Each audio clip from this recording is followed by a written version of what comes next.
Autre changement dès demain, je vous le disais en début de journal, la fin des jauges dans les lieux culturels et sportifs. Fini la limitation à 2000 personnes en intérieur et 5000 en extérieur. Lauriane Pellao, dites-nous tout, qu'est-ce que ça va changer concrètement chez nous à partir de demain? Eh bien, chez nous, ça va changer d'abord au niveau des jauges. Dans les salles de concert, dans la métropole, 3 salles étaient concernées. La halle Tony-Garnier, le Radiant à Caluire et la salle 3000. On pourra donc retrouver Gims, Grand Corps Malade ou encore Rag & Bone Men dans les prochaines semaines. Alors, il faut savoir que ça a été quand même un début d'année compliqué pour ces salles puisqu'elles ont dû annuler ou reporter des représentations. Donc, renseignez-vous bien pour savoir si votre concert est toujours à la date prévue. Et on en parlera justement demain dans Bonsoir Lyon, puisque Thierry Pilat, le directeur de la halle Tony Garnier, sera notre invité à 17h15. Demain, du mieux pour les salles de concert, du mieux également pour les amateurs de sport. Ça y est, enfin les stades vont faire le plein, Lauriane.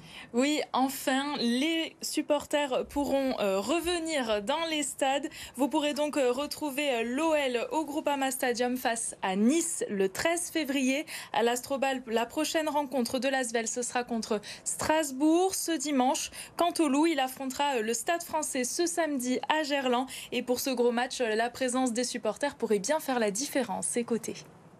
Tout simplement la notion du 16e homme qui est évidemment importante au rugby. On a l'impression de jouer un de plus parce qu'on est chez nous.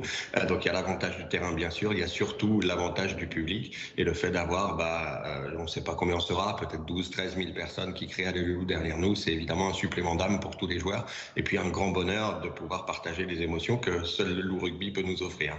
Et c'est pas encore la vraie vie complète parce que les buvettes seront pas encore à fonctionner à plein. Il faudra que tout le monde soit assis. Mais même de manière un peu contrainte, c'est quand même un vrai bonheur. Alors si les jauges ne s'appliquent plus dès ce mercredi, il reste quand même certaines mesures à respecter. Déjà, le pass vaccinal est obligatoire pour les spectacles et les matchs, tout comme le port du masque. Il faudra attendre le 16 février pour pouvoir assister à un concert debout ou pour consommer de la nourriture dans les stades. Allez, encore un peu de patience, ça va arriver très vite. Merci Lauriane pour toutes ces précisions.